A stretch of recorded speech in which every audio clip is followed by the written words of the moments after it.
우리 같이 읽겠습니다. 1절부터 10절까지 한 목소리로 같이 읽겠습니다. 시작. 내가 관원과 함께 앉아 음식을 먹게 되거든 상과 내 앞에 있는 자가 누구인지를 생각하며 내가 만일 음식을 탐하는 자이거든 내 목에 칼을 둘 것이니라. 그의 맛있는 음식을 탐하지 말라. 그것은 속이는 음식이니라. 부자 되기에 애쓰지 말고 내 사사로운 지혜를 버릴지어다. 내가 어찌 허무한 것에 주목하겠느냐. 정령이 재물을 스스로 날개를 내어 하늘을 나는 독수리처럼 날아가리라. 악한 눈이 있는 자의 음식을 먹지 말며 그의 맛있는 음식을 탐하지 말지어다. 그저 그 마음의 생각이 어떠하면 그 일도 그러한지 그가 내게 먹고 마시라 할지라도 그의 마음은 너와 함께 하지 아니하리라. 네가 조금 먹은 것도 또하겠고 내 아름다운 말도 헛된 대로 돌아가리라. 미련한 자의 귀에 말하지 말지니 이는 그가 내 지혜로운 말을 없이 여길 것이니라. 옛 지혜석을 옮기지 말며 고아들의 밭을 침범하지 말지어다. 아멘. 네, 오늘의 제목은 제목 한번 써 있는 거 주부에 써 있는 거 한번 읽어보겠습니까? 네, 시작. 장래가 있겠고 소망이 끊어지지 않을 것이다. 아멘. 네, 이 말씀이 우리 자문 말씀에 기록되어 있습니다. 우리의 장래, 미래가 우리가 없다고 생각하면 내일 일도 또 1년 뒤의 일도 아무런 생각이 들면 뭐 어떻게 하루하루 살아가겠어요. 그런데 하나님 말씀 오늘은 내 장래 미래가 있겠다. 미래가 다른 성경에 보면 환히 열린다 이렇게 돼 있어요. 너의 미래가 환히 열린다. 그렇게 되기를 원하시면 아멘 하시겠습니다. 네. 우리의 자녀들의 미래가 활짝 열리기를 원하시면 아멘 하시겠습니다. 아멘. 그러시죠? 또 소망이 끊어지지 않을 것이다. 소망, 우리 예수님이 소망이시잖아요. 소망이신데 우리 안에 예수님이 계시면 소망이 끊어지지 않고 계속 이어지는 소망으로 계속 품게 된다는 거죠. 소망. 네.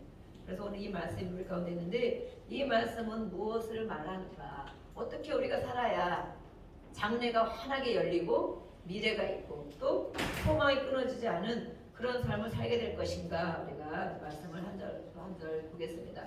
오늘 말씀은 우리 지난 22장에 하신 말씀 뒷부분과 24장의 부분과 같이 연결이 되어 있어요. 내용이 연결이 되어 있어서 이것은 다른 성경에 보면 이제 훈계를 주는 메시지인데 한 30가지 정도의 교훈이 들어있다. 그래서 22장과 오늘 23장과 24장의 앞부분 이렇게 같이 연결이 되어 있는 것을 알 수가 있어요. 또 오늘 말씀은 솔로몬이 한 것이 아닌 다른 지혜자가 하신 말씀이다. 어떤 지혜자가 이런 말씀을 했을까? 거의 우리가 보면 솔로몬과 같은 맥락인 것을 또 볼 수가 있어요. 우리가 이 세상을 살아가는데 필연적으로 직면할 수밖에 없는 그런 일들이 있답니다. 그렇죠? 네. 아이들은 어릴 때는 잘 모르지만 조금만 크기 시작하면 벌써 이 세상을 직면하면서 정말 꼭 필요한 거, 이것에 대한 것을 직면한다는 거예요. 그것이 무엇인가? 오늘 말씀해 보니까 물질적인 것이라 물질적인 것, 탐심. 하나님 것도 탐심이라고 했어요. 물질적인 게 꼭 필요하죠. 근데 그것을 너무 추구하며 사는 것은 탐심이다. 탐심은 또 성경이 뭐라고 했습니까? 탐심은 뭐라고 했을까요? 맞추시는 분. 네. 오늘 고기를 2인분을 드리겠습니다. 네. 탐심은 뭐라고 했을까요? 성경에? 네, 죄죠. 당연히 죄이겠죠. 네. 복을 안 읽어갖고 죄 맞습니다. 또 탐심은 뭐라고 했습니까? 내자인데, 내자. 네? 내자. 우리가 이거 끊느라고 엄청 애를 쓰는. 네, 우리 신학교를 다니신 전도사님 역시 맞추셨습니다. 탐심은 우상숭배라고 했습니다. 우상숭배다. 네. 우리가 우상에 보이는 우상 이런 거 전하는 거 알고 있죠. 또 물질을 막 돈이 우상이야, 자녀가 우상이야, 우리가 막 그러잖아요. 자신이 우상이야 그러잖아요. 네. 그런데 이 탐심, 성경에 탐심이 우상숭배라고 되어 있어요. 욕심을 너무 부린다는 거예요. 하나님이 주시는 것이 있는데 그래서 그렇게 이거 얼마나 중요한 거예요. 그래서 오늘 물질적인 탐심과 세속적인 욕망에 대한 경고의 메시지가 오늘 들어있습니다. 네. 하나님께서 오늘도 우리와 함께 하시는 걸 믿습니다. 아멘. 네. 또 하나님께서 이 자리에 함께 계신 것을 우리는 믿습니다. 네. 하나님께서 나의 하나님이 되셔서 나에게 말씀하시는 것이 오늘 무엇인지 분명히 오늘 메시지를 나에게 각자에게 주실 것을 또한 믿습니다. 네, 안 믿는 분이 한 6분 되시네요. 나에게 오늘 말씀 주실까? 그냥 목사님이 하는 말이겠지. 이렇게 하면 하나님과 상관이 없습니다. 나는 하나님의 자녀다. 그럼 분명히 나에게 이 오늘도 35절이나 된 이 말씀 속에서 나에게 하는 아버지의 말씀이 분명히 있으시다. 나를 사랑하는 아버지께서 나에게 오늘 무엇이라고 경고 메시지를 주는지 권면하는지 오늘 그 말씀을 저와 여러분이 하나님 앞에 듣기를 원합니다. 아멘. 네, 저도 또한 또 그렇게 듣고 전하기를 원합니다. 그럼 삼심에 대한 말씀했는데 1절에 보니까 음식에 대한 부분이 있어. 오늘 음식이 아주 우리가 음식 먹는 걸 너무 좋아하죠. 근데 음식에 대한 부분이 있으면서 너희가 높은 관원들 아니면 또 공무원들 아니면 어떤 사람들 같이 음식을 앉아 먹게 될 때에 내 앞에 있는 자가 누군지 생각하며 먹어라 이렇게 말씀을 했어요. 그냥 맛있는 거 사주면 감사하게 먹으면 되지. 왜 그걸 앉아 있는 자를 내가 어디에 앉아 있는가 누구와 함께 있는가 이것을 생각하라고 하나님이 이렇게 말씀을 했을까요? 이 2절에 나와있죠. 내가 만일 음식을 탐하는 자이거든 내 목에 칼을 둘 것이니라. 3절까지도 음식에 대한 말씀이 나와 있어요. 음식. 우리가 꼭 먹어야 되는 음식. 또 맛있는 거 먹을 때 엄청 좋죠. 맛집을 탐방하며 다니는 그런 여행도 막 하고 있잖아요. 어디 가면 어디 음식이 맛있다 이렇게 하는데 우리가 음식을 먹는 걸 좋아하고 그러지만 우리가 음식을 먹을 때 누구와 먹는가를 먼저 생각해야 된다. 왜 그렇게 생각하느냐? 함께 앉아있는 사람이 어떤 사람인지 나에게 어떤 영향을 주는지 왜 나에게 음식을 이 시간에 같이 앉아서 우리가 밥을 먹는지 생각하라는 거예요. 그래서 우리가 이 교환에서도 음식을 못 먹게 하다가 지금 또 이렇게 먹고 그렇게 하는데 우리는 또 가정 안 되기 때문에 그래서 물론 안 먹고 우리가 갔을 때와 먹고 갔을 때는 분명히 다른 것을 알 수가 있어요. 가족들도 마찬가지죠. 우리가 지금은 가족들이 막 흩어져 있다 보면 한 끼 하루에 한 끼도 같이 먹기가 어렵다. 아니면 일주일에 한 끼도 같이 먹기가 어렵다. 그래서 주말이라도 가족과 함께 식사를 해야 된다. 이렇게 막 그러는데 지금은 이렇게 바쁜 시대에 살고 있어요. 근데 식구라고 그래요. 같이 밥을 먹는 식구. 네. 가정에서도 마찬가지예요. 물론 불편할 수도 있고 때로는 마음이 상할 수도 있고 막 그러지만 그래도 앉아서 같이 밥을 먹을 때 밥상은 정말 식탁은 늘 즐거워야 된다고 말했어요. 즐거워야 된다. 식탁. 그런 식탁에 예수님이 앉아 계신다. 왜냐면 예수님이 우리 제자들에게도 그 식탁에서 떼어주시고 늘 먹는 자리에 늘 예수님 함께 하셨잖아요. 그래서 우리가 밥을 먹는 자리가 조금이라도 불편한 생각이 든다면 예수님은 식탁 가운데 늘 함께 계시다.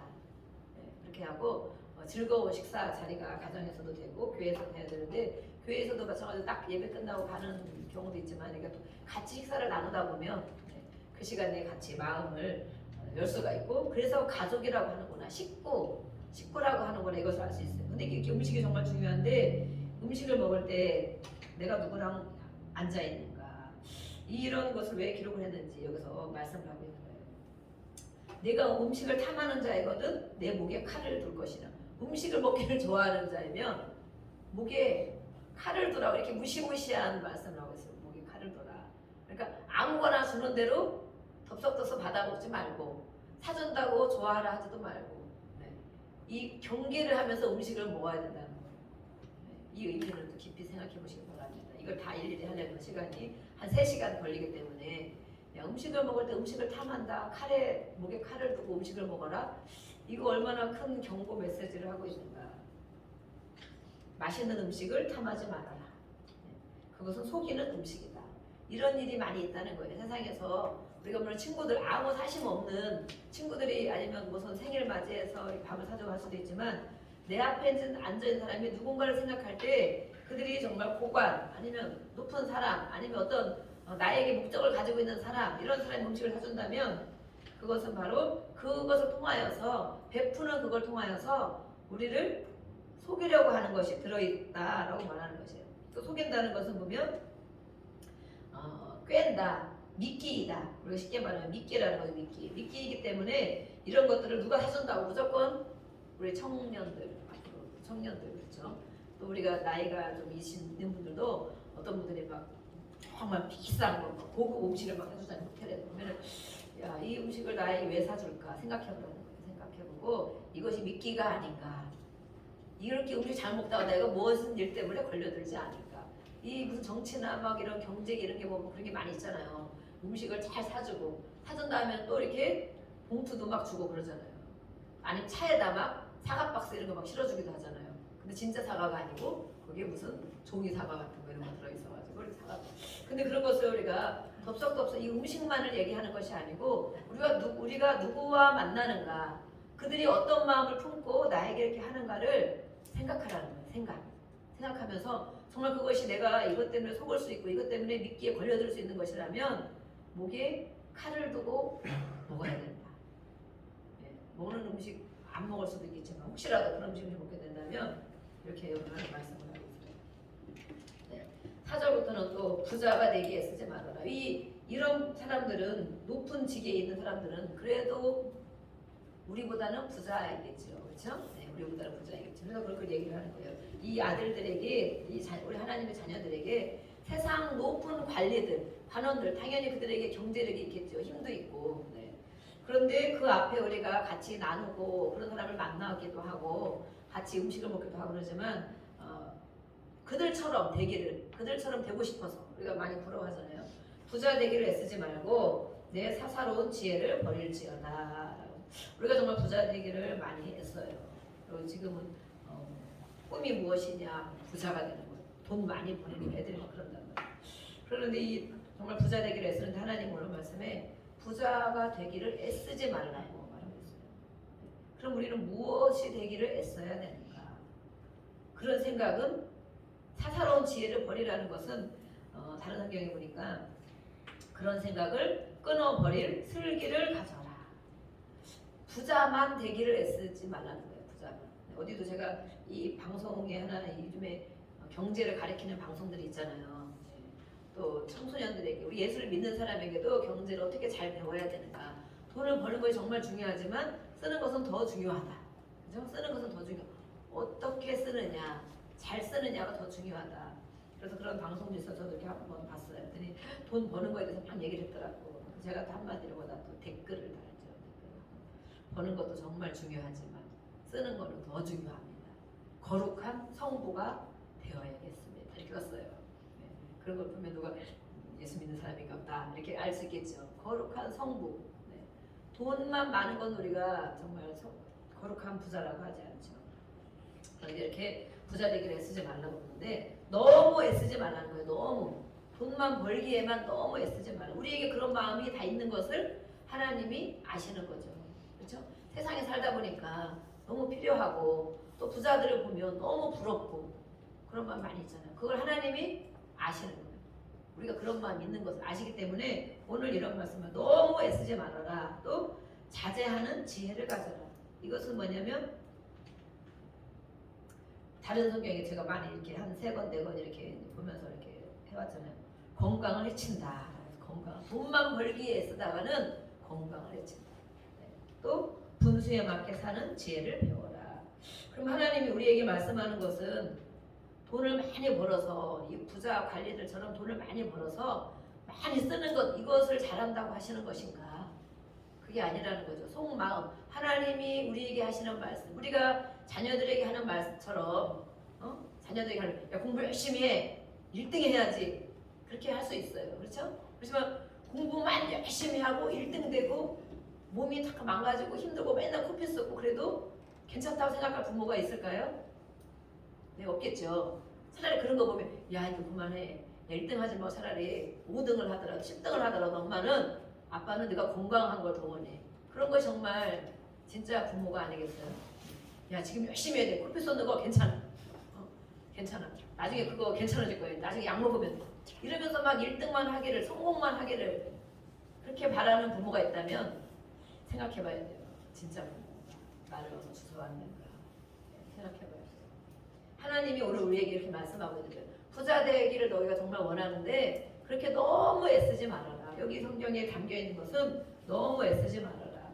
그런 것은 건강을 오히려 해친다. 그렇죠. 네. 건강도 돌보라는 하나님의 이 사랑이 들어있어요. 그래서 돈보다 재물보다 우리는 예수님을 믿습니다.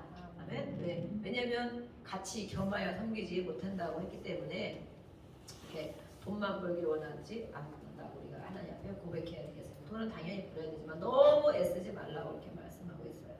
네. 그래서 내가 어찌 허무한 것에 주목하겠느냐. 허무하다고 성경에 말하는 거예요. 허무하다. 정령이 재물, 이 돈이라는 것, 물질, 재물이라는 것은 한순간에 스스로 날개를 내요. 스스로 그 돈이 스스로 날개가 생긴다는 거예요. 돈이 우리가 뭐 돈이 눈이 있다 막 이렇게 하잖아요. 돈을 따라가면 돈이 도망간다 이런 말도 하잖아요. 근데 이 재물은 스스로 날개를 내어서 하늘을 나는 독수리처럼 날아가리다. 5절에 말하고 있어요. 이 한순간에 없어질 재물을 말하고 계시는 거예요. 한순간에. 이 독수리 새의 가장 정말 왕이죠. 독수리가 제일 힘이 있고 날개가 엄청 대단하죠. 근데 이 재물을 이 독수리처럼 한순간에 싹 가지고 날아갈 수가 있다는 거예요. 그래서 그렇게 우리가 주변에 그런 사람을 많이 보잖아요. 아, 엄청 부자였는데 언제 저렇게 됐어? 한순간에 날아가서 돈이 한순간에 무너지는 거예요. 무너지 경제가. 그래서 하나님께서 이것이 바로 허무한 것이다. 한순간에 날아갈 수도 있는 그 재물 때문에 너무 애쓰지 말아라. 너무 애써야 되지만 너무 애쓰지 말아라 라고 말씀하고 있어요. 그럼 우리가 하나님께서 오늘도 계속 말씀하시는 게 무엇을 주목하고 살려고 하는지 우리가 또 보겠습니다. 이 돈이라는 것은 한순간에 없어진단다. 그러면 없어지지 않는 것은 또 있겠죠. 그죠? 한순간에 없어지는 것이 있다면 하나님은 우리에게 무엇을 말씀하려고 이런 메시지를 주실까? 없어지지 않는 것도 있다는 거예요. 우리 예수님, 영원하신 예수님은 우리와 늘 함께 하시는 줄 믿습니다. 내가 이걸 하다 보니까 예수님이 생각났어요. 아, 하나님 아버지가 말하는 거는 한순간에 없어질 재물 때문에 너무 허무한 것이다. 건강도 해친다. 또 잘 맞게 너의 분수에 맞게 사는 지혜를 배워라 이렇게 말씀하셨는데 그럼 영원한 것은 무엇일까? 예수님이 영원하시구나. 영원하신 예수님, 영원하신 주 예수 찬양합시다. 이 찬양이 생각났어요. 어저께나 오늘이나 동일하신 분, 영원하신 분은 하나님밖에 없구나. 이 성경에 다 지혜가 예수님을 말하고 있는 거잖아요. 그죠? 지혜를 찾아 예수님. 또 성경 모든 것이 예수님 말씀하고 있는데 우리는 예수님을 더 찾지 않고 늘 함께하고 영원하신 한순간에도 떠나지 않는 그 예수님을 찾지 않고 이 세상에 필요한 정말 너무너무 필요하고 부러워하는 그런 재물만을 위해 산다는 거예요. 그런데 알고 보면 그것이 허무한 것이다. 너의 건강을 해칠 만한 그런 하나님의 마음을 우리가 알 수가 있습니다. 하나님은 정말 우리를 사랑하십니다. 아멘. 네. 그러니까 이런 말씀을 하고 계시죠. 네. 저는 이 오늘 자문을 보면서 하나님 아버지의 사랑을 이렇게 많이 생각했어요. 아, 정말 하나님 진짜 부모라면 이런 걸 생각하는 것처럼 진짜 하나님 아버지가 우리를 사랑하시는구나. 더 중요한 것이 뭔지 가르쳐주고 계시는구나 라고 깨달았습니다. 여러분들 깨달을 줄 믿습니다. 6절에도 악한 눈, 음식 이렇게 나와 있죠. 음식을 탐하지 말라고 자꾸 계속 말하고 있어요. 이런 것을 6절에 말씀하는 것은 인색한 사람들 또 구두쇠와 같은 사람들을 말하는 거예요. 악한 눈이 있는 자들, 그들이 있는 음식을 먹다가는 그들이 주는 음식을 먹다가는 분명히 너가 이 모든 세상이 처세술에 걸려든다라고 말하는 거예요. 또 7절에도 이 그들의 마음은 그들의 생각은 어떠한지 너희가 잘 그 마음이 너와 함께하지 아니한다. 이것은 뭐냐면 그런 인색한 마음으로 우리를 꿰려고 하는 속이려고 하는 그런 계획을 가지고 우리에게 음식을 사주는 사람이나 무엇을 베푸는 사람은 그들은 사람을 중요시하고 영혼을 중요시하는 사람이 아니고 돈을 먼저 생각하는 사람이다. 돈을 먼저 생각하는 사람이다. 아, 이 사람을 통해서 내가 이렇게 사주고 이 사람을 통해서 내가 어떤 지금 돈에 대해서 말하고 있잖아요. 그렇죠? 재물에 대해서 말하고 세상 사는 것에 대해서 말하고 있잖아요. 그럼 우리가 누구를 어떤 사람을 만나고 어떤 사람 만날 때 그들이 우리에게 베풀어 주는 것이 있다면 덥석덥석 우리가 받아 먹을 때 그들의 목적은 무엇인가 생각하라는 목적. 아, 이 사람을 통해서 내가 더 돈을 많이 벌어야지. 이 사람을 이용해서 내가 크게 한탕해야지. 그런 사기성. 네, 속인다고 했잖아요. 그런 것들이 많이 들어있는 줄도 모르고 네, 그냥 맛있는 거 사준다고 덥석덥석 받아먹고 좋은 거 준다고 받고 그런다는 거예요.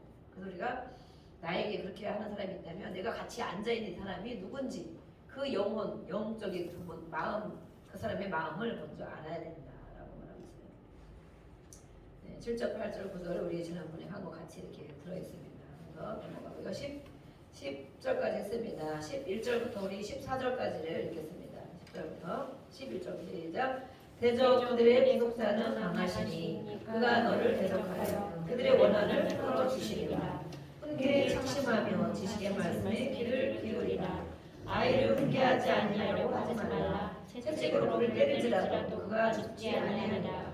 내가 그를 채찍으로 때리면 그의 영혼을 소홀해서 구원하리라. 네.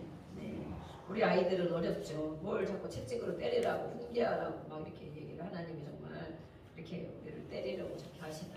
이 전체적인 내용 우리 한 절 한 절에 하나님의 주시는 메시지도 있지만 전체적인 내용도 있어요. 네. 그래서 우리가 하나님이 왜 이런 말씀을 성경에는 우리가 읽는데 왜 이런 말씀을 기록해 놓으셨는가라고 먼저 생각을 해봐야 돼요. 이렇게 하나님의 구속자에 대해서 11절에 하나님은 우리가 기도할 때에 원한을 풀어주신 하나님이다. 원한을 풀어주신 하나님. 그렇게 만약에 이런 사람을 만나서 우리가 정말 꾀임을 받고 속임을 받았으면 억울하잖아요. 그렇죠? 그런데 그 힘이 없는 사람, 약한 사람의 편은 하나님이 들어주신다는 거예요. 그래서 그들이 기도할 때 그 원한을 풀어주신다. 그래서 12절은 훈계에 대해서 말하고 있죠. 훈계에 대해서 우리가 생각을 해야 된다. 마음에 간직해야 된다. 어떤 것이냐? 아이들을 가르칠 때, 아이들을 양육할 때 이런 훈계를 잘 해야 된다는 거예요. 그러면 지금 우리 앞에서 말한 것처럼 우리 자녀들을 양육할 때 하나님 말씀이 오늘 비춰 본다면 무슨 말씀하고 있는 거예요? 오늘 제가 한 설교처럼 하나님 아버지께서 우리 1절부터 풀어준 말씀처럼 자녀들을 그렇게 훈계하라는 거죠. 누가 뭐 해준다고 받아먹으면 안 돼. 잘 생각해야 돼. 또 또 돈을 따라가는 것은 하나님이 한순간에 날아갈 수도 있대. 그것만 따라가기 위해서는 애쓰는 게 아니란다. 탐심은 너무 욕심 부리는 것은 안 된다. 이렇게 하면서 우리가 아이들을 훈계하잖아요. 이렇게 훈계할 때 이런 잘못된 부분들을 어려서부터 훈계를 해야 된다라고 말하는 거예요. 어려서부터. 우리가 훈계하는 건 다르죠. 우리 부모가 아이들에게 훈계하는 게 주로 무엇이 있습니까? 하나님 말씀을 가지고 정말 그것을 훈계하려고 많이 했습니까? 아니면 어떤 자기의 계획과 뜻과 생각, 부모의 생각과 뜻에 안 맞으면 아이들을 많이 혼내기도 하고 많이 그렇게 하죠. 근데 오늘 이 쭉 이어서 주시는 하나님의 말씀 교훈을 보면 자녀들을 하나님이 우리를 이렇게 훈계한 것처럼 가르쳐준 것처럼 자녀들을 그렇게 훈계하고 가르쳐야 된다. 그래서 때로는 그렇게 안 될 때는 채찍으로라도 때려야 된다. 돈만 벌기 애쓴다. 성공하기만 위해서 애쓴다. 누군지 모르고 누가 뭘 사주고 누가 뭘 꿰는지도 모르고 분별 없이 따라다닌다. 그런 자녀들에게는 훈계해야 되고 훈계하지 해서 안 들면 채찍으로라도 때려야 된다는 거지. 왜냐하면 그 인생이 망치니까. 그것을 말하고 있는 그런 훈계와 채찍을 말하고 있는 거예요. 그래서 어떤 사람이 감옥에 들어갔잖아요. 예전에 제가 한번 얘기한 건 어떤 청년이 지난 사람이 감옥에 들어갔어요. 감옥에 죄를 많이 져가지고 남의 물건을 훔치다 이제는 절도에서 강도가 되고 강도에서 살인자가 되고 이러잖아요. 감옥에 들어간 거예요. 그래서 거기서 후회를 하고 있는 거죠. 무엇이라고 후회를 하는 거예요. 내가 어렸을 때 우리 집이 너무 가난해가지고 아이들 거 옆에 친구들 거 하나 이렇게 뭐 갖고 오면 엄마가 잘했다고 그랬다. 잘했다고. 야 그랬어? 아이고 이거 잘했다. 하여튼 그렇게 했대. 그러더니 또 그 다음에도 또 무엇을 가져오니까 아이고 괜찮다. 잘했다 이렇게 했다는 거예요. 그 아이가 커서 반열도둑이 무슨 도둑 됩니까? 소도둑 되는 것처럼 그때의 잘못을 나에게 가르쳐주지 않아서 잘못을 꾸짖어주지 않아서 절대 남의 물건 손대면 안 돼. 우리가 굶어도 돈이 없어도 그렇게 갖고 오는 게 아니라고. 근데 따끔하게 했으면 내가 이렇게 큰 죄를 짓고 감옥에 들어가지 않았을 텐데 그때 나를 가르쳐주지 않은 엄마가 원망스럽다. 부모가 원망스럽다. 내가 이렇게 된 것은 부모 탓이다. 이렇게 하는 거예요. 물론 자기가 또 깨달아야 되죠. 깨달아서 부모 탓만 하면 또 되겠습니까? 또 바른 지식과 바른 교육을 받았으면 깨달아야 되지만 그때 이렇게 잘했다 하는 것이 바로 이렇게 큰 죄를 짓게 되었다면서 그것이 생각났다는 거예요. 그래서 우리는 하나님 오늘 말씀에 훈계하는 거, 우리를 하나님이 이렇게 훈계하시는 것처럼 우리의 자녀들을 훈계할 때에 너희가 세상에 살아가는데 어떤 것이 가장 중요하냐, 성공이 그렇게 중요하냐, 세상 성공을 위해서 무엇이든지 물불 가리자 목적을 위해서라면 모든 일을 해야 되는 그런 것을 우리가 가르쳐야 되느냐, 돈 많이 벌어야 돼, 돈 많이 벌어야 돼, 부자가 돼야 돼, 이것을 우리가 가르쳐야 되느냐, 그렇게 하기 위해서 애쓰도록 정말 모든 것을 다 포기하고 돈 버는 일에 다 되도록 그렇게 가르쳐야 되느냐, 그런 길로 자녀들이 간다면 훈계해야 된다. 훈계해야 되고 때로는 채찍도 들어야 된다. 왜냐하면 그렇잖아요. 모든 사사로운 지혜를 버리라고 그랬잖아요. 그것은 바로 허무한 것이라고 말씀했잖아요. 한순간에 다 날아간다. 그렇지만 세상에 어떻게 살아야 되는지를 하나님의 말씀으로 우리 자녀들을 잘 양육하라고 말씀했어요. 이건 왜냐하면 하나님이 우리를 그렇게 양육하셨기 때문에 부모가 먼저 그 가르침을 받고 순종하고 그 다음에 자녀들을 그렇게 양육하라고 말하는 거예요. 그래야 그 영혼이 수월에서 구원받는다. 수월. 그렇게 따라가다가 세상만 따라가다가는 결국에는 무덤으로 간다는 거야. 죽음으로 간다는 거야. 어두움으로 간다는 거야. 어두움. 그렇기 때문에 그렇게 훈계하고 채찍으로 때려서까지라도 그 영혼을 어둠에서 이끌어내야 된다. 어둠으로 가는 자녀들이라면 이끌어내야 된다라고 말하고 있어요. 우리 15절부터 듣겠습니다. 15절부터 18절까지 읽겠습니다. 시작. 내 아들아, 만일 내 마음이 지혜로우면 나 꼭 내 마음이 즐겁겠고 만일 내 입술이 정죄를 말하면 내 속이 유쾌하리라. 내 마음으로 죄인의 형통을 부러워하지 말고 항상 여호와를 경외하라. 정령이 내 장래가 있겠고 내 소망이 끊어지지 아니하리라. 아멘. 계속해서 말씀을 하고 있습니다.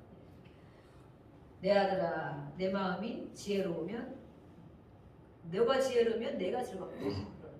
우리 하나님도 마찬가지. 하나님도 우리 하나님 자녀들에게 내가 이렇게 지혜롭게 잘 가르쳐준 대로 잘 양육받아서 행동하면 하나님이 기뻐하신다.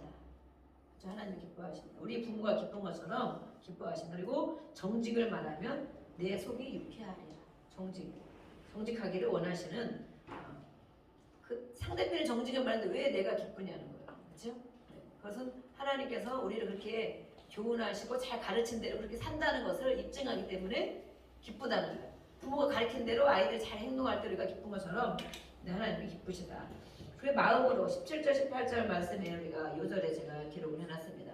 요절 말씀 요즘에 기록하시는데 조금 이렇게 요절 말씀을 방학하고 계시는 분들이 있어요. 쉬고 계시는 분들 제가 선물을 준비하려고 많이 애쓰고 있는데 열심히 또 하시기 바랍니다. 우리 이렇게 주보에 이렇게 되어 있죠.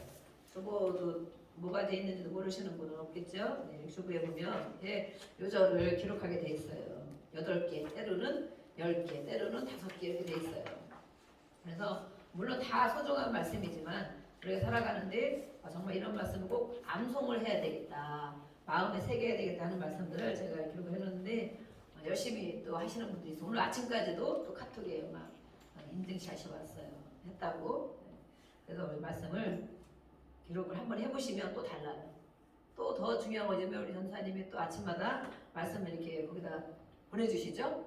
너무 지혜가 있으시더라. 그래서 그전에는 우리가 일반적인 이제 뜨는 말씀해도 요즘에는 기왕이면 주일 설교한 이 말씀들을 한번 다시 더 먹도록 새김질하도록 생각나도록 그렇게 해야 되겠다 해서 우리 선사님이 이렇게 해주는 거 보니까 저도 다시 이 말씀이 생각나고 잠언 23장 이런 말씀이 있지, 요한복음에 이런 말씀이 있지, 다시 생각나고 이렇게 되더라고요. 너무 감사합니다. 그래서 내 마음으로 죄인의 형통을 부러워하지 말아라. 우리는 죄인의 형통을 부러워한다는 거예요. 그렇죠? 부자 되게 쓴다 말한 것처럼 하나님 우리를 너무 잘 알고 계세요. 그리고 이 땅에 사는 동안 어떻게 살아야 되는지도 잘 알고 계시는데 오늘 17절에 보니까 내 마음속으로, 겉으로도 부러워하겠죠 물론. 그렇지만 내 마음속으로 죄인들이 형통하는 것, 이 죄인은 무엇을 말하고 하나님을 의지하지 않는 사람, 하나님 앞에 예배하지 않는 사람, 하나님 말씀을 듣지 않는 사람을 죄인이라고 그러잖아요. 죄인. 그럼 우리는 우리도 죄인이었지만 우리가 예수님을 의지하고 예수님 피로 씻음을 받아서 하나님께서 우리를 의인이라고 해주신다. 의인이다. 그러는데 이 죄인이란 하나님을 의지하지 않는 사람, 그들이 잘 되는 것. 하나님을 의지하지 않는, 예배하지 않는데도 너무 부자하고 너무 잘 살고 잘 돼. 근데 우리가 그걸 마음으로 부러워한다. 마음으로. 야, 저 사람은 별로 저런 것도 안 하는 것 같은데 왜 저렇게 잘 되냐. 저 사람은 기도하러도 별로 안 오는 것 같은데 왜 그렇게 잘 되냐. 이런 거 부러워한다는 마음. 또 세상 사람의 가진 것들을 가지고 우리가 부러워하죠. 세상에서 저는 교회도 불교인데 아니면 또 예수도 믿지 않는데 아니면 믿다가도 저렇게 나갔는데 왜 이렇게 저렇게 돈도 잘 벌고 잘 되냐. 이런 것이 우리 마음에 있다는 거예요. 마음.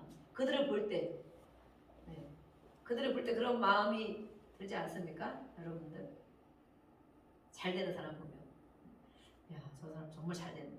야, 속으로 부럽다. 겉으로 말 안 하지만 속으로 정말 부럽네. 부럽다. 나는 언제 그렇게 되는 거야? 나는 맨날 예배하고 맨날 교회 기도하러 와도 나는 언제나 그렇게 되는 거야. 내가 헛살았나 아니면 진짜 허무하다. 교회 기도하면 되겠나. 이런 그들을 보면서 내 마음에 그런 생각이 든다는 거예요. 예, 그런 생각이 들면 하나님 오늘 부러워하지 말고라고 해서 말고 그리고 내 자신의 마음 우리가 점검해 보세요. 그들을 정말 부러워하고 있는가? 그러면 아직도 우리가 이 세상적인 욕심, 또 탐심, 또 세상에 필요한 돈 그런 세상 사람들이 추구하는 것을 나도 똑같이 추구하고 있다는 거예요. 그들이 그게 좋은 거라고 생각할 나도 그걸 똑같이 좋다고 생각한다는 거예요. 그렇기 때문에 우리가 마음으로 그들을 부러워하고 있는 거예요.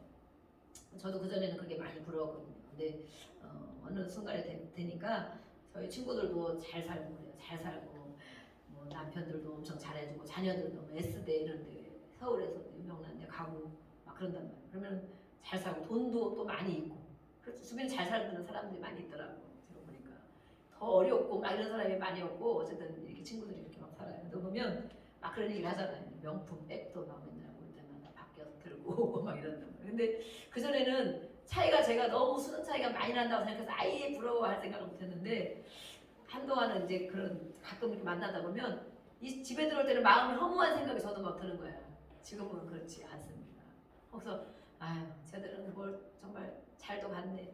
그리고 여자들은 시집을 잘 간다 그러잖아요. 또 쟤들은 걱정거리가 별로 없나? 막 이런 생각이 들고 그런데 이제 잠깐씩 그런 마음이 들죠. 우리는 사람이기 때문에 그렇지만 돌아보면 그들이 얘기하는 걸 보고 그들의 삶을 보고 그들의 이 얼굴빛을 보면 그런데 전혀 행복해 보이지가 않아. 그 친구들이 죄송하지만 저를 보고 이제 부러워하는 거죠. 얼굴도 이게 좋아졌다. 제가 힘들게 살 것도 다 알고 있는데 우리 친구들이라. 그런데 보면 정말 눈빛이 다른 거예요. 눈빛이 맑고 깨끗한 예수를 믿고 우리가 기도하는 사람이 눈빛이 맑고 깨끗하잖아요. 아멘? 네, 다 봐보세요. 눈빛이 맑고 깨끗합니다. 이렇게.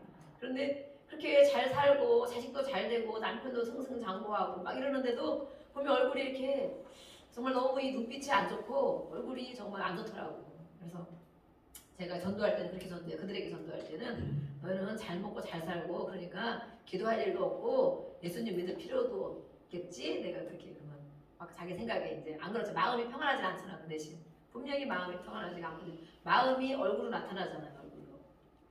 나는 예수를 믿는데 우리 힘으로 안 되는 것도 많고 힘든 것도 많고 그렇기 때문에 진짜 하나님을 의지할 수밖에 없어.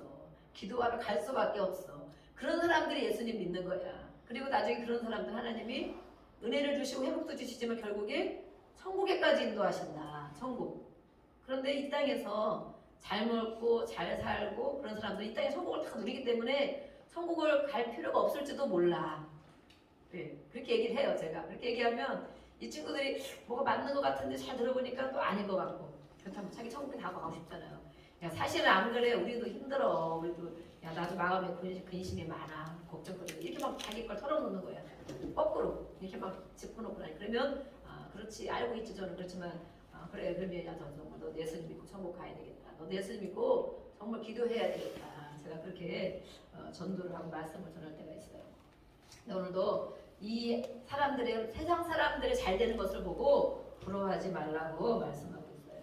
또 마음으로 그들이 잘 나가는 것이 지금 잘 나가는 것 같지만 그것을 부러워하지 말아요. 결국에 그들이 갈 곳이 어디인지를 알아야 된다. 우리가 지금 힘들고 어려운 부분이 있고 계속해서 견뎌나가는 부분이 있지만 우리가 갈 곳이 또 어딘지를 알아야 된다. 그리고 하나님이 어떻게 우리를 인도해 하시는지, 지금 힘들면 우리는 회복되는 길밖에 없습니다. 그렇죠? 다 회복된 사람은 아래로 떨어질 수밖에 없습니다. 그래서 우리는 앞으로 나가는 길이 이렇게 많이 있는 거예요. 그래서 그렇게 하지 말고 그럼 어떻게 해야 돼? 항상 여호와를 경외하라. 17절 하반절에 있죠. 항상 하나님을 경외해라. 그걸 부러워할 일이 아니다. 그것보다 그건 너가 할 일이 아니고 너희가 해야 할 일은 항상 하나님을 경외할 일이다. 이렇게 말하고 있어요. 하나님을 경외하죠. 예배하고 그렇게 하죠. 그렇지만 왜 경외하라고 하는가? 18절에 말씀이죠. 정령 분명히 반드시 하나님을 항상 경외하는 자에게는 반드시 네 장래가 있겠고 너의 미래가 밝아져. 미래를 생각하라는 거예요. 미래. 그들은 세상에 지금 돈이 많이 있거나 잘 나가는 것 같은 이런 사람들은 현재만 생각해. 현재 잘 먹고 현 시대, 현실, 미래를 생각하지 않아. 장래에 내가 어떻게 언제 어디로 갈 거 생각하지 않아. 그런데 하나님을 항상 경외하고 있는 하나님 백성들에게는 너의 미래가 밝아질 것이고 너의 소망이 끊어지지 않을 것이다. 또 미래가 밝아지기를 그래서 원하느냐? 그러면 주님을 경외하는 것이다. 거꾸로 말하고 있어요. 그러면 미래가 있겠고 소망이 끊어지지 않는 늘 소망 가운데 살기를 원하느냐? 그러면 하나님을 경외하는 삶을 살아야 된다. 아멘. 네, 우리는 하나님을 경외하는 삶을 살기를 주의 이름으로 축복합니다. 아멘. 네, 그렇게 하는 것이 바로 죄인의 형통을 마음으로 부러워하지 않는 것이다. 하나님이 주시겠다는 거예요. 너가 죄인의 형통, 그런 사람들의 잘 먹고 잘 사는 것만 자꾸 부러워하는데 그걸 부러워하지 않고 하나님을 항상 경외하는 마음을 가지고 있으면 너의 장래를 환하게 내가 열어주겠다. 열어주는 분이 바로 하나님이라는 거예요. 아멘. 열어주는 분이 바로 하나님이다. 그것을 열어주겠다. 또 소망 가운데 끊어지지 않도록 해주겠다. 그분이 바로 다른 길을 인도할 것이다 라고 말하고 있어요. 우리 20절부터 읽어보겠습니다. 20절부터 20절, 21절 더 쭉 25절까지 읽어보겠습니다. 시작. 술을 즐겨하는 자들과 고기를 탐하는 자들과 더불어 사귀지 말라. 술 취하고 음식을 탐하는 자는 가난해질 것이요 잠자기를 즐겨하는 자는 헤어진 옷을 입을 것임이니라. 너를 낳은 아비에게 청정하고 내 늙은 어미를 경히 여기지 말지니라. 진리를 사대에 팔지는 말며 지혜와 공개와 명철도 그리할지니라. 의인의 아내는 크게 즐거워할 것이요 지혜로운 자식을 낳은 자는 그로 말미암아 즐거울 것이니라. 내 부모를 즐겁게 하며 너를 낳은 어미를 기쁘게 하라. 아멘. 네, 여기서부터는 우리가 음주, 우리가 버려야 할 것, 경고하죠. 경고. 첫 번째로 경고한 것이 뭐예요? 탐심이에요. 탐심을 경계하라. 경고했어요. 또 두 번째는 음주에 대해서 말하고 있어요. 음주, 술 먹는 것에 대해서 어떻게 생각해야 되는가? 그것을 경고하고 있습니다. 하나님께서는. 왜 그렇게 말씀을 하시니까 물론 이 많은 성경에 또 다른 부분에 많이 나와 있는 것이 있어요. 어느 날은 정말 이런 것들을 한번 이렇게 강의하듯이 해도 좋을 것 같은데 오늘 이 잠언 23장에 나온 말씀을 가지고 하겠습니다. 그래서 술에 대한 말씀, 술을 즐겨하는 자들과 고기를 탐하는 자들과 더불어 사귀지 말아라. 우리 주변에 술 좋아하고 고기 좋아하는 사람들 있죠? 네, 있습니다. 술 먹고 만나기만 하면 술 먹고 술 사주면 좋아하고 술 선물해주는 것도 좋아하고 이렇게 또 고기를 좋아하는 이런 사람들 사귀지 말라고 돼 있어요. 사귄다는 것은 뭐예요? 같이 물론 밥을 먹고 같이 어울릴 수 있지만 사귄다는 것은 그들과 마음과 모든 가치관 이런 것을 같이 나눈다는 거예요. 나누고 가까이 한다는 거예요. 가까이 사귄다는 거. 우리가 예수님이 그랬어요. 우리와 사귐이 있고 성경에 그 말씀 있죠. 우리는 예수님과 사귐인다는 것은 그냥 가끔 만나는 게 사귄다고 하는 게 아니에요. 서로 모든 것을 같이 나눌 수 있는 함께할 수 공유할 수 있는 사람을 사귄다고 하는데 여기 사귄다는 표현이 또 들어있어요. 그래서 술과 고기, 향락 같이 들어있지. 이런 것들의 삶은 하나님의 백성과 어울리지 않는다. 그렇기 때문에 이들과 깊이 사귄다는 것, 같이 무엇을 공유한다는 것, 같이 나눈다는 것, 계속적으로 만난다는 것은 하나님의 백성과 어울리지 않는다라고 말하고 있어요. 또 술에 대한 말씀을 제가 이렇게 보니까 되어 있더라고요. 술은 결국에 29절에도 나와 있는데 재앙이 온다. 연결된 거예요. 그래서 가난, 재앙, 분쟁, 원망, 창상 이런 것을 가져다 주는 것이 바로 술이다. 또 폭력적이 되고 분쟁하게 되고 술은 또 공포심을 얻게도 하고 그래서 오히려 나쁜 짓을 해도 두려움을 못 느낀다. 34절에는 그것을 뱀과 독사와도 같다라고 말하고 있습니다. 그래서 또 술은 끊기가 어렵다. 술 끊는 거 부시는 분도 있지만 끊어야지 하고도 못 끊는 분들도 있잖아요.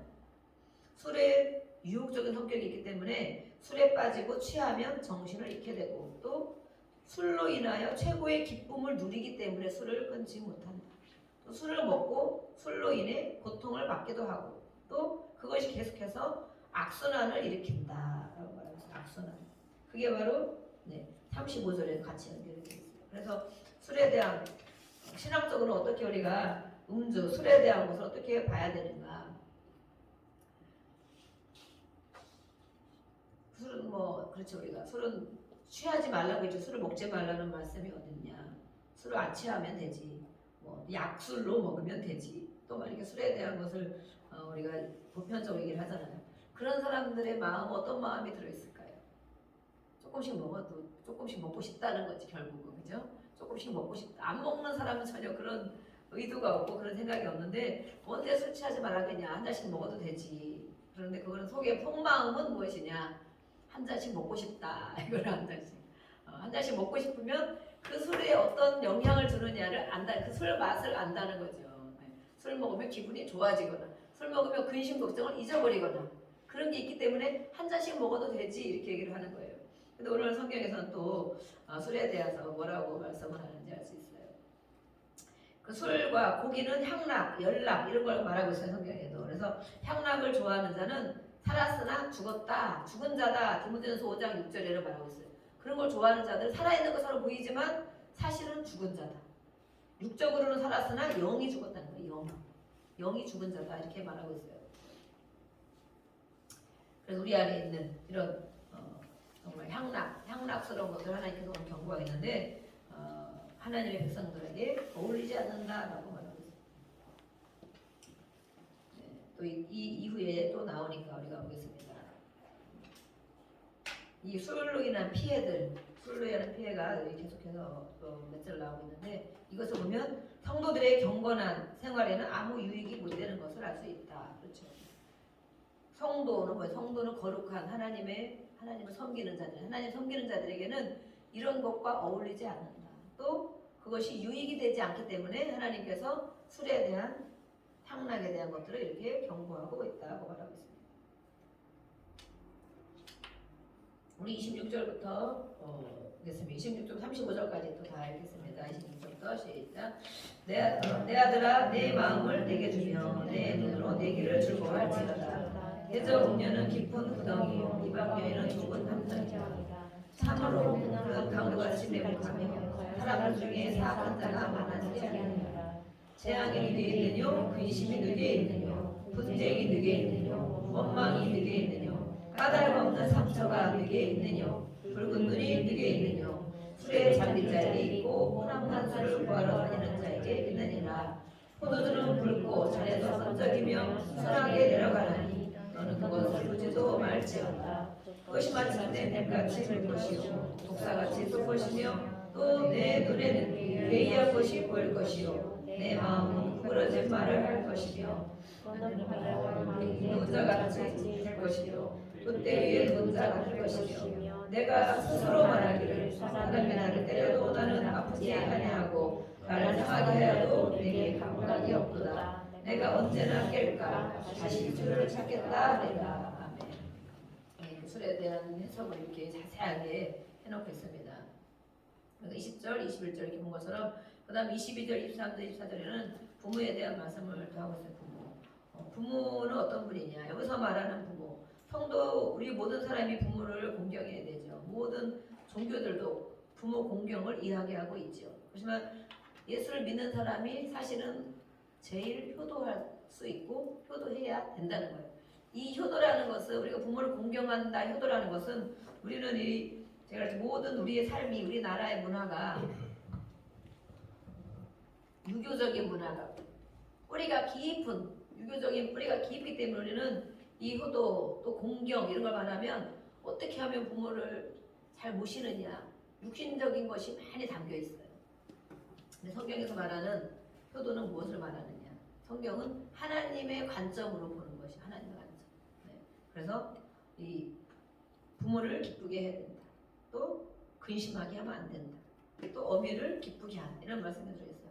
그래서 윤리도덕적으로 우리가 자녀의 마땅한 도리가 부모를 순종하고 공경해야 되는 것이지만 성경의 부모 공경은 우리가 생각하는 이런 모든 종교들 차원보다 더 높은 차원이다라고 말하고 있어요. 높은 차원.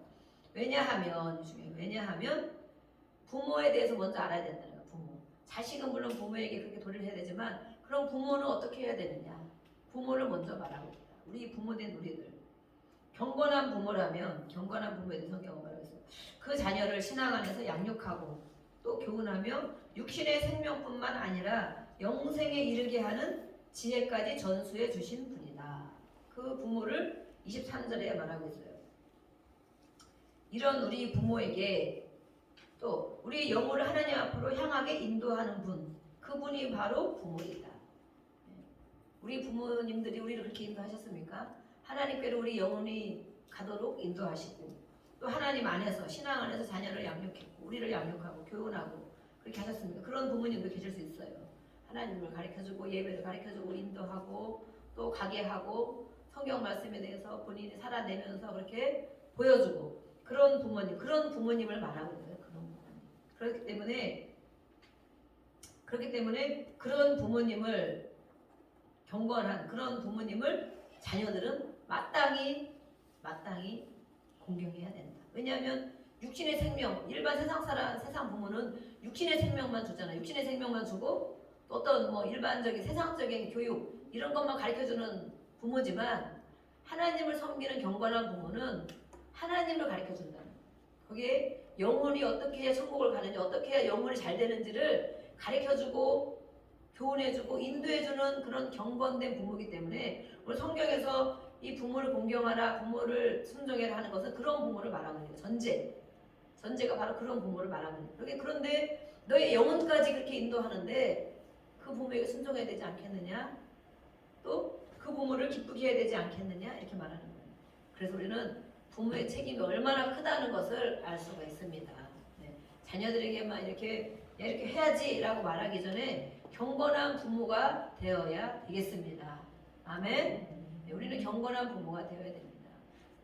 우리 교회가 또 믿음의 가정을 세우는 거잖아요. 오늘 못 붙였는데 다음 주가 되면 아마 우리 이 건물 전체에서 막 예수 소망교회가 도배가 돼 있을 거예요. 간판이 몇 개가 붙어 있고 막 이렇게 현수막이 붙어 있고 또 막 서팅이 막 돼 있고 이렇게 될 거예요. 우리는 정말 붙일 때가 너무 많아요. 하나님이 너무 잘 아시고 말씀으로만 여기 또 게시판에 다 붙여놓을 건데 왔다 갔다 보면 그 말씀만 읽고 해도 우리 교회는 이런 일을 하고 있구나 이렇게 알 수가 있어요. 그래서 이렇게 부모에 대한 경건한 부모가 우리는 되어야 된다.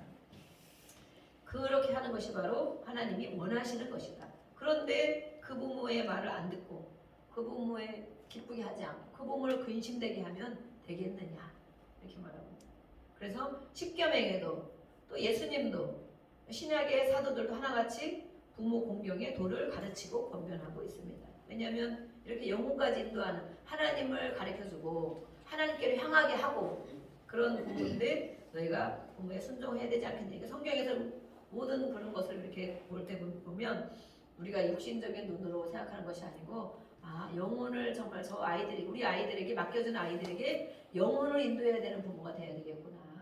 하나님이 주신 그 마음을 가지고 양육해야 되는 것이구나. 그렇게 우리 부모는 그렇게 또 우리가 훈련받고 그렇게 살아가야 되고 자녀들은 우리 부모가 저렇게 하나님 앞에 살아가고 하나님을 가르쳐주고 하나님의 말씀을 교훈하는데 정말 내가 부모를 기쁘게 해야지. 또 부모에게 순종해야지. 또 더 나은 어미를 기쁘게 하고 또 이 정말 육신의 생명까지 준 엄마 물론 아버지 엄마 지금 여기 또 엄마를 얘기하고 있죠. 이렇게 해서 기쁘게 하라고 말씀하고 있어요. 이 이후에 쭉 또 말씀에 있는 것은 다시 이 술로 넘어가요. 술로 술로 넘어가서 이 술은 우리 세상도 얘기하고 있죠. 세상 술 취하지 마라 방탕한 것이니 성령의 충만함을 받아라. 이것은 술을 우리가 실제로 먹는 음주 이것도 말하지만 세상에 취하는 것을 또 말하기도 해요. 그래서 이 모든 술에 대한 피해들을 이렇게 계속 말하고 있는 거예요. 그래서 보니까 근심, 재앙, 붉은 눈 이게 뭐야? 술 먹은 사람들이 이렇게 된다는 거예요. 결국에 술로 인하여 재앙이 온다. 그래서 술기운에 그랬습니다. 범죄자들 보면 그게 엄청 많잖아요. 술김에, 홧김에 술을 먹으면 제정신이 아닌 거예요. 이 뇌세포가 뇌가 변하기 때문에 뇌가 작동을 하기 때문에 절제가 안 되는 거예요. 절제. 그래서 이 술로 인한 피해들이 이렇게 많고 실수를 많이 하게 되고 때로는 정말 심각한 이런 죄악을 범하기 때문에 술에 대한 부분을 말하고 있어요. 술에 잠긴 자에게 또 혼합한 술을 구하는 자에게 이런 모든 것들이 들어있다. 그래서 이 포도주, 술이라는 것은 좋게 보일 수 있지만 먹음직스럽게 보일 수 있지만 31절의 말씀 뭐라고 되어 있어요? 너는 그것을 보지도 말지어다. 먹는 건 고사하고 한 잔씩 먹으면 되지 않아? 가끔 먹으면 되지. 취하지만 되지 않으면 되지. 우리가 그렇게 생각하는 구절도 물론 있지만 오늘 잠언 23절 31절에는 이런 말씀이 있어요. 너는 그것을 쳐다보지도 말아라. 이렇게 돼 있어요. 쳐다보지도 말아라. 왜냐하면 보면 과거가 생각나고 이거 먹으면 기분이 좋아질까? 그럴 수도 있다는 거예요. 쳐다보지도 말라는데 이것을 그렇게 먹고 싶어서 마음이 있다면 아직 우리 안에 이 알코올 성향이 들어있는 거예요. 알코올 성향이. 이렇게 우리를 교훈을 하고 있습니다. 마침내 이렇게 하다가는 이렇게 뱀처럼 독사같이 자신을 쏘게 될 것이다. 그래서 이 술로 인한 것은 감각이 없어지는 것이다 라고 35절까지 말씀하고 있습니다. 우리 이후에도 이 교훈에 대한 말씀들이 이어지고 있어요. 그렇기 때문에 다음번에도 할 때 더 우리가 또 보겠습니다. 그래서 결론을 내리지 않고 이렇게 계속 30가지 정도의 이어서 교훈을 주는 것들이 있습니다. 그리고 또 술로 인한 것들, 음행에 대한 이런 부분을 또 말하고 있죠. 그래서 이것은 바로 하나님께 온 것이 아니고 사탄의 세력이다. 사탄이 주는 그런 제도기 때문에 우리가 세상에 살 때에 그런 것을 바라보고 그런 것을 좋아하고 그런 마음을 품는다면 너희가 이렇게 어려움을 당할 것이고 마침내 정말 독사와 같이 쏘임을 물림을 당할 것이다 라고 말하고 있어요. 또 이 음행에 대한 부분들도 이렇게 있죠. 그래서 이것은 가정에 대한 또 부부에 대한 이런 결혼 제도에 대해서도 말하고 있어요. 이런 모든 것들 성경에서 말하는 것은 하나님이 애초에 그렇게 만들어 놓으셨기 때문에 그것을 따라 순종하며 살아가야 마땅하다는 것이죠. 우리가 살다 보면 힘든 일도 있지만 그것은 바로 하나님 말씀을 순종하지 않는 것은 사람과의 관계도 끊어지는 것이지만 결국 하나님이 만들어 놓은 제도, 하나님이 만들어 놓은 거기 때문에 하나님과의 관계도 끊어진다. 관계가 안 된다는 것을 또 말하고 있습니다. 그래서 우리는 하나님 말씀에 이렇게 교훈받고 잘 책망받고 경고를 받고 살아야 되는 것입니다. 우리가 이 시간에 기도하겠습니다. 우리가 하나님의 자녀로 살아가고 있는데 하나님 우리가 구별된 삶을 살아가고 있습니까? 또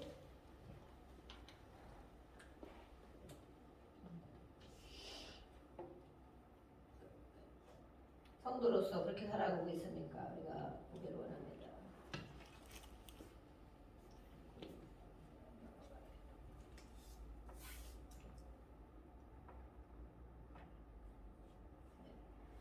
이 시간에 주여 부르고 하나님 앞에 그렇게 살지 못했다며 구별된 삶, 경건한 부모, 경건한 삶을 살지 못했다며 지금 회개합니다.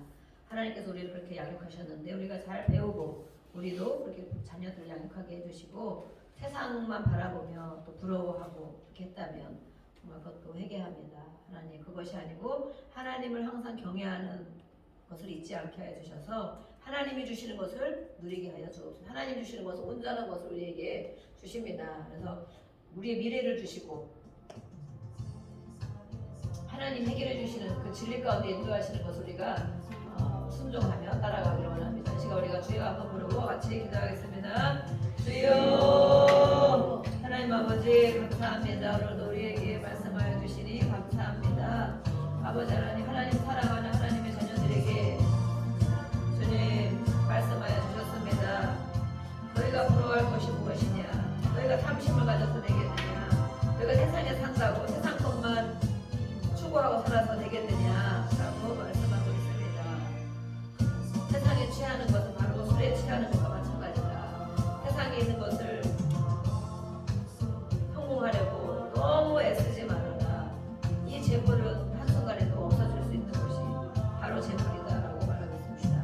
하나님이 주시는 훈계와 책망과 양육을 잘 받기를 원합니다. 그래서 하나님께서 주시는 좋은 것들을 우리가 누리기를 원합니다.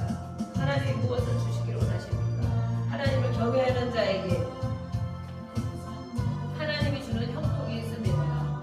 하나님이 함께하는 것이 형통이라고 말했습니다. 우리의 장래를 밝게 해주신다고 말씀했습니다. 또한 소망 가운데 우리가 살아갈 수 있도록 인도해 주실 거라고 말씀했습니다. 아버지 하나님, 우리가 아버지 인생 가운데 살아갈 때 주님, 우리의 눈을 무엇을 바라보는지 또 무엇을 분별해야 하는지 깨닫게 하여 주옵소서. 또 하나님이 오늘 주신 말씀 가운데 나에게 주시는 말씀들을 잘 잡게 하여 주시고 아버지 하나님 순종하게 하여 주옵소서. 그것이 하나님을 기쁘게 하는 것이고 또 아버지 우리 부모들이 우리에게 양육해 주신 기도하며 또 아버지 건강하게 살아가고 양육해 준 것이 있다면 그 부모를 또한 순종하며 또 따라가고 그를 기쁘게 하는 그런 자녀된 우리를 하기를 원합니다. 주님 인도하여 주시옵소서. 기름 부어 주시옵소서. 하나님의 것으로 채워 주시옵소서. 하나님의 말씀을 우리에게 채워 주시고